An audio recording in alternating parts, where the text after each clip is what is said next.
some right calf tightness, but 4 points for Tyrese Haliburton. And the Indiana Pacers failed to get that magic number of 110. They are now 0-7 this postseason when not scoring 110 points. Back here in studio, CBS Sports basketball analyst, former college coach Chris Walker, former first-round pick and two-time All-Star with the Pacers, Roy Hibbert. And look, we were here at halftime, and I asked you, why not use more of T.J. McConnell in the second half?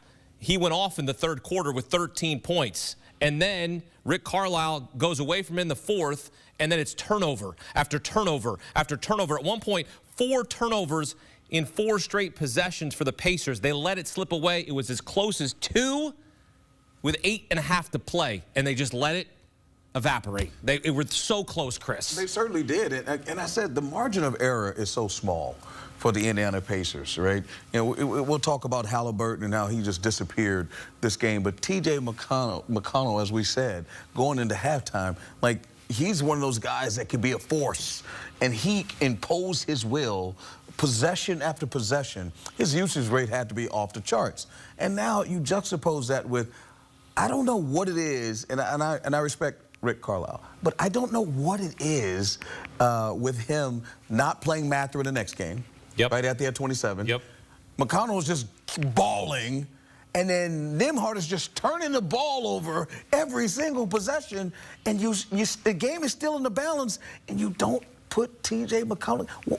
I just don't understand it. I'm sure there's. I don't get it. You know, why not put him in a game with Haliburton, right? Maybe take Haliburton off the ball, you know, where McConnell's driving, and maybe I don't understand the substitution patterns. And, you know, guy's a great coach, NBA champion, you know, yada, yada, yada. But bottom line is that did not make sense to me at all. And he just didn't put him back in the game. He did not. Until the game was, until it was over, basically. Too little, too late, in the great words of JoJo. Roy, what did you see out of Tyrese Haliburton? Because we didn't see yet. I mean, he had 4 points this game, no made field goals. I know he's dealing with the right calf tightness. And look, this is NBA Finals. You got to figure it out. Yeah, for me, one thing that comes to mind is like maybe the moment was just too big for this young man. They call him the moment, though. Well, they called him overrated. They nicknamed him the moment. His peers called him overrated, and then he started to step up, and he hits these big shots. Yeah. And then in this game, like, what in the name happened? I don't know what could motivate you more than being in the NBA Finals and having a chance to win, just to say, you know what, I'm going to put everything against the wall. I'm just going to go out on my shield. And, you know, he was 0 for 6 from the field, only hit some free throw shots. So I'm not really sure what's going on with him. He needs to recalibrate, you know, readjust, and figure it out, because their backs up against the wall. But I want to touch on something that you said with T.J. McConnell. I think that to answer this right up, he may not be making starter money. That's probably why he's not at the end not playing at the end of the games. But he was good. He attacked downhill and was trying to score. I say err on the side of being aggressive. He may get to the lane, and he may not be the most athletic or best to be able to finish, but I'd much rather see him, you know, get to the basket, get downhill, be able to get a foul, and just, even if he misses, I would live with that. You know, he's being aggressive. And I felt like, you know, Nembhard, he was not aggressive. He was turning the ball over. The moment seemed too big for Haliburton, and I think trickle-down effect, you know, Reaganomics to the rest of them, and they weren't able to bounce back. So what if he's not making starter money? Like, if you're Rick Carlisle, keep him in the game, because Tyrese didn't have it. Andrew Nembhard didn't have it. Roy, like, you're seeing this unfold. We're watching this game in the green room, and all 3 of us are doing a better job coaching the Pacers than the Pacers coaching staff, and no disrespect. Yeah. But we're seeing this. How are they not seeing it? I don't know. I mean, again, everything I saw the Pacers get, it was hard. They had to drive from the basket, spin, make multiple moves. I think this is a little bit on the coach, Rick Carlisle, in terms of, like, his substitutions, like you said, and also his play calling. I felt that when they were out there, they were just doing circumstantial stuff. They were just playing one-on-one, pick and roll, get downhill. Actually, not even get downhill. They didn't attack whatsoever. So they definitely need to watch the film and recalibrate and to see what they did well in Game 3 to get that win and everything. You know what? That's 2 games now in a row. We're questioning, because that's what we get paid to do. We get to commentate on what's going on and evaluate Rick Carlisle. Yeah. And you can and we praised him. Absolutely. So let's be fair here, because we gave him his flowers. Most experience at the game a lot of times here in this series, but now when the cookie crumbled, like you got to answer the bell. Well, here's my thing: if you said who had the advantage in that department, you would say the Pacers. Absolutely. And now all of a sudden, and I'm not even saying that Mark Daigneault is out coaching him. His best players are stepping up at the right time. Yep. Yeah. And unfortunately, again, David trying to beat Goliath, everything has to work in your favor. And substitutions and riding the right guy and knowing what adjustments to make, that was supposed to be Rick Carlisle's department to overcome this great team. And and how about this? And these guys have kept it close. Give it to the Pacers. They got it to 2. Yep. Like, you had to bring them home. Yeah, Haliburton 0 for 6. No matter what you want to say, they were still down 2. They had a chance, and then Nembhard just started just turning the ball over like crazy. I'm like, man, what's going on? Yep. Get him out of the game, subs him out, and puts him right back in. It confused I don't get it. OKC scored 32 points off of 23 Pacer turnovers.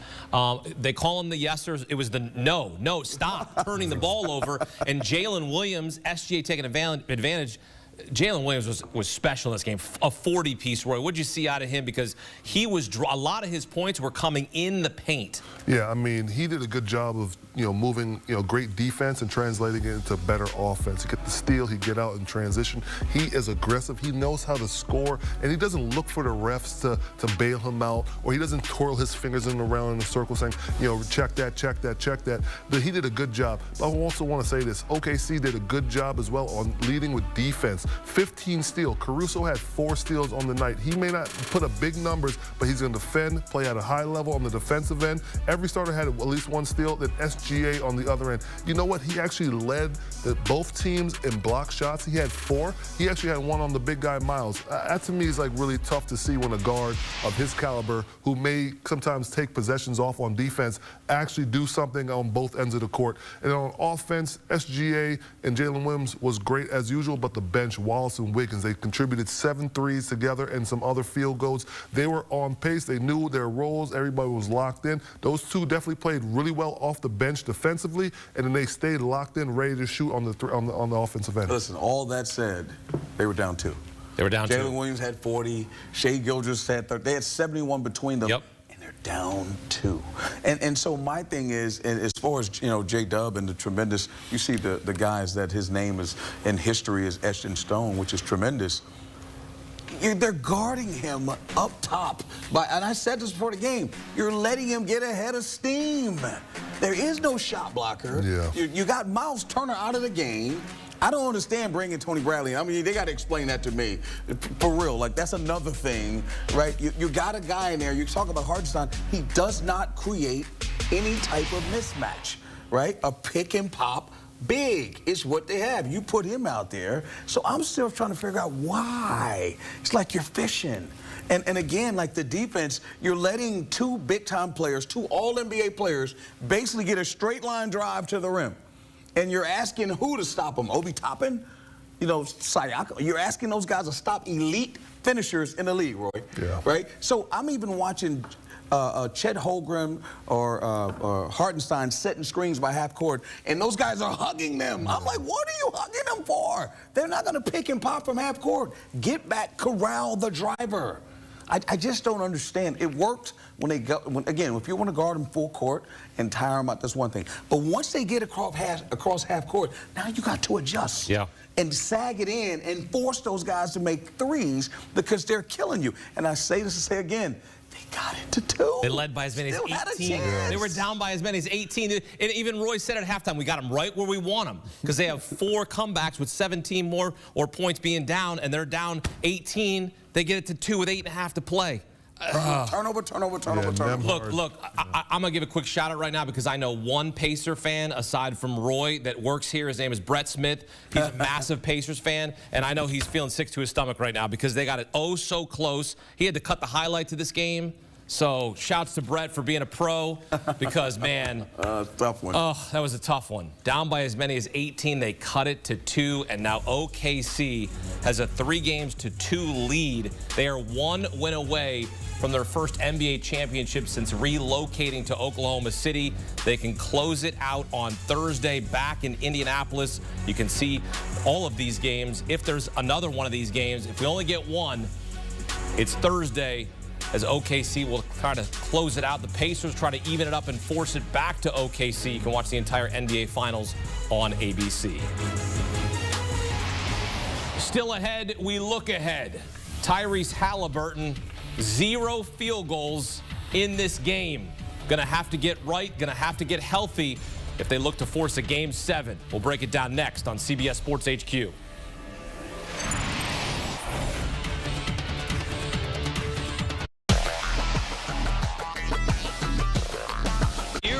Go. The 2025 CBS Sports NFL schedule is here. 18 glorious Sundays. He's got his receiver touchdown. Filled with rematches. Oh, the play of the year.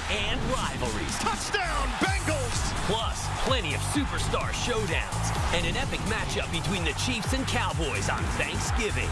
Clear your Sundays beginning September 7th for the NFL on CBS and Paramount Plus. Someone targeted our daughter.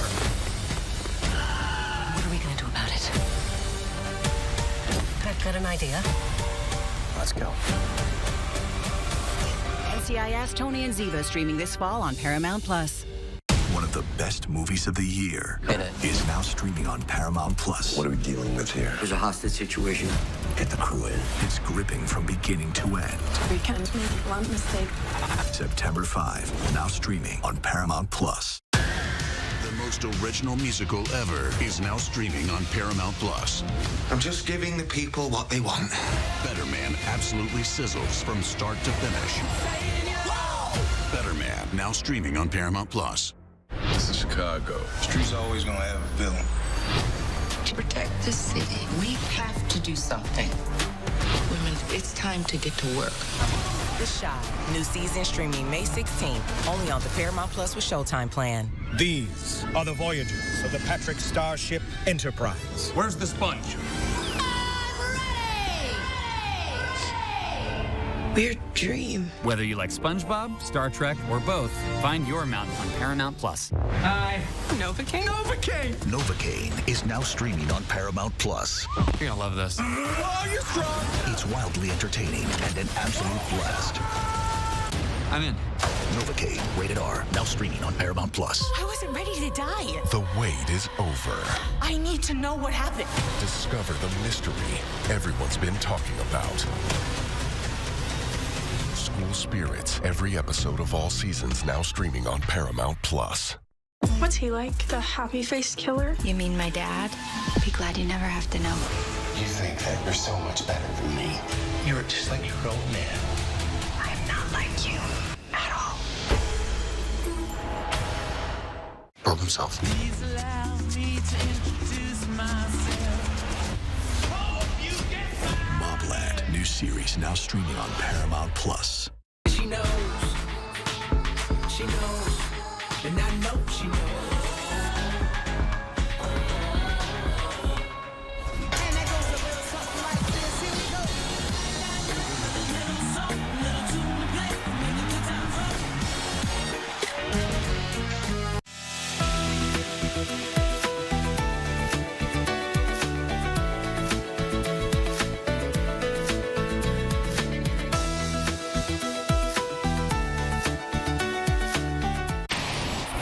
Back here on CBS Sports HQ. Before we look ahead, we look back to Game 5 on Monday night. Jalen Williams dropping 40, and he has had himself a phenomenal NBA Finals. 3 straight Finals games with 25 or more points. Only Kevin Durant has a longer streak in Thunder franchise history with 5 games.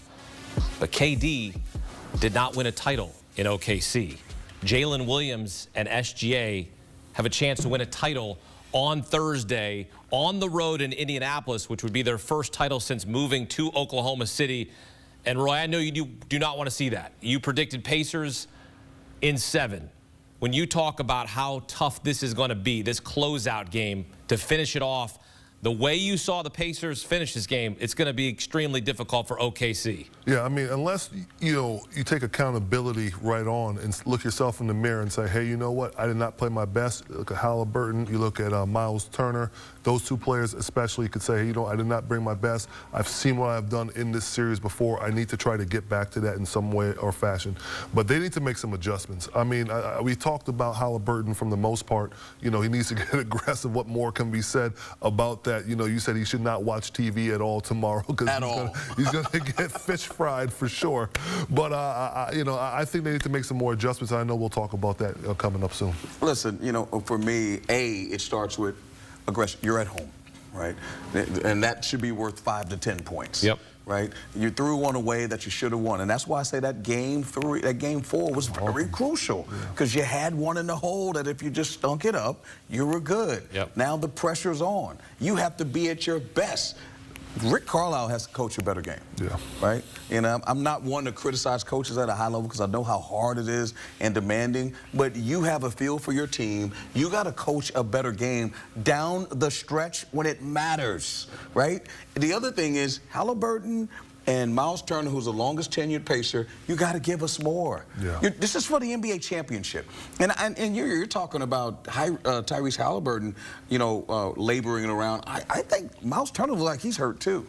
It just looks like both of them are not moving the best way they can. But more importantly, the other team just seems more energized, more athletic, more youthful. And I don't want to hear, because this is what happened last year when they lost to the Celtics in the Eastern Conference Finals, guys were hurt. Let's not have that. You're going back home. You got a chance to win it. And look what happened tonight. It's very easy to say that if they win at home, they cut it to 2. They could beat these guys in Game 7. Well, it's worth mentioning, too, the Pacers benefited from injuries to other stars on their run here. So, look, sometimes what goes around comes around. And if you're the Pacers here and Tyrese Haliburton's dealing with this right calf tightness, Roy, I mean, you know better than most, like, what is the process here to get him ready for a Game 6 on Thursday? Well, I know that Pacers staff has been voted one of the best PTs in the NBA for years and years and years. They're the same crew that was there when I was there. So they'll definitely get him ready. But the mindset should be next man up. And I think TJ McCollum, he needs to take a bigger step. If Hallie is not able and willing to be aggressive, or he can't be aggressive because of his injury, TJ needs to be in there. Nembhard, I love you. You're one of the best three-point shooters from the corner during this playoffs, but you're not giving us anything that backs up against the wall. TJ McCollum needs to be able to go out there, play more minutes. He needs to play starter minutes, to be honest with you. He's making things happen. Miles Turner, I think they need to get him involved, not just picking and popping, maybe throw him something down the post. I said that in the pregame. That didn't happen today. Maybe I'd like to see that a little bit more. But they definitely have to value the basketball next game. They can't be having 15 turnovers. They can't be having 9 turnovers in the first quarter of the game or the first half. They need to value it more, to create more possessions, because like we both said, the margin of error against OKC is very, very small. Listen, I'll just tell you this. For me, I mean, you said they have one of the best PT staffs. The question is, do they have a mental staff? Because this is more than physical. It's just mental. They just, when you watch the game, and that's why it is, I'm doing mental gymnastics with my head going like, how is this even a series when they were such an underdog? They were such an underdog, right? Yep. It doesn't seem like OKC's overpowered them.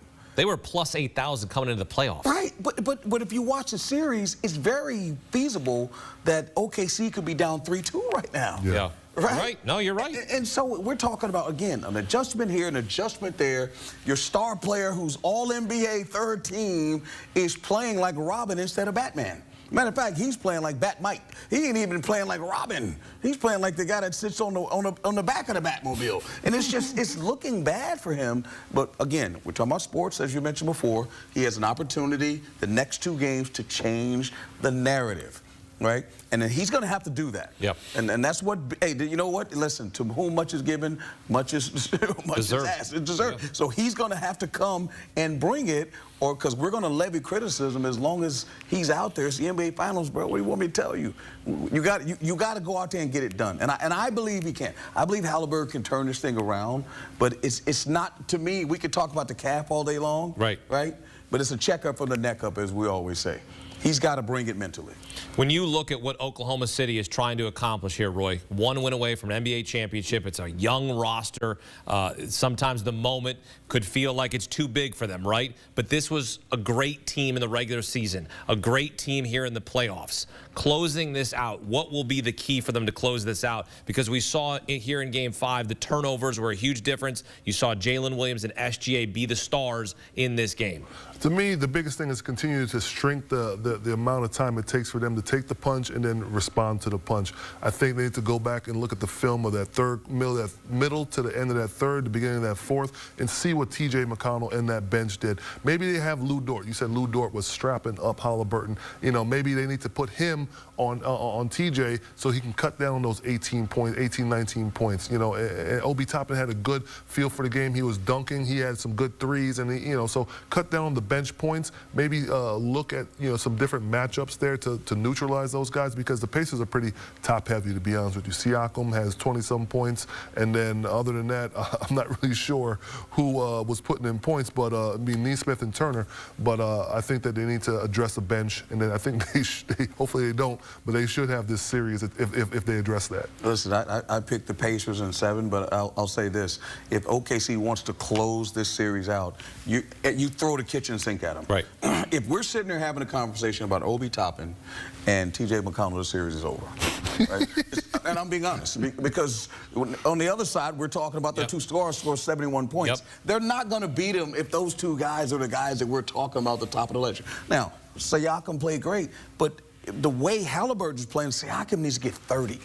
Like when are their guys going to show up? When are both their guys going to show up down the stretch? As people say, the first 2 games, the first 4 games, when both teams win, you tie it up, then series begins. The series has begun, and we saw what happened tonight. Injuries are a part of the game, I get it. If Tyrese Haliburton is hurt, I get it, but he's been tentative the whole series. So it doesn't look much different than what we've seen, and I don't want to call him a front runner, but not being able to put 2 straight games together is kind of scary for a guy that we say, or we're having conversations about being a star in the NBA. And the Pacers, if we want to just say, mill it in and say, hey, great season, they weren't supposed to be here, they made it to the championship, great, let's just do that then. Right. But if you're telling me you want to win, then guess what? There's going to be some criticism, and we're going to have to make some adjustments, and we're going to have to do some hard things if you want to win a championship. The Indiana Pacers losing consecutive games for the first time since March. They have been an elite team, but can they hang for at least another game with the top team in the Western Conference? We wait to see Game 6 Thursday back in Indianapolis, and it's that magic number for the Pacers. They had a chance to get to 110. Johnny Furphy missed a free throw. Come on, Furphy. And they sat at 109 here in Game 5, which means they fall to 0-7 when they score fewer than 110 points. That's the magic number for the Indiana Pacers. Get to 110 in Game 6, and perhaps we have a Game 7 back in OKC. Coming up, we'll relive the drama. Not much from Tyrese Haliburton, but plenty of it in this game. Full highlights coming up here on CBS Sports HQ. Keep it locked.